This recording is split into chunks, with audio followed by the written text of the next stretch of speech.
To remove this bottom belly panel, you may have some plugs over here, and in this case I don't have them.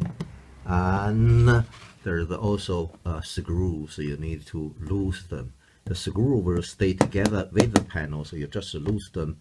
That's enough. You don't need to remove them because they are a special design that will stay with the panel. So we have two here, and also we have see here at the back. So that's a reinforcement plate, and we also have here and here, and on the other side, just like this side. Yeah, that's all we have. So two each side and three at the back onto the reinforcement panel.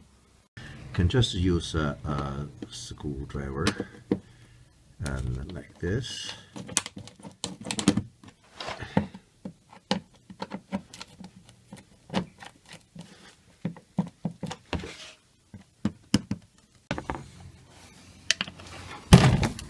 And then you can remove the panel.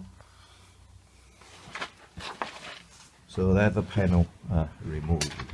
So you can see there are just some clips on here and also on the reinforcement plate over here. Okay, that's how to remove the bottom belly panel. Here you can see the screw. There's a small washer just lock the screw in the place, so it's together, stay together with the panel.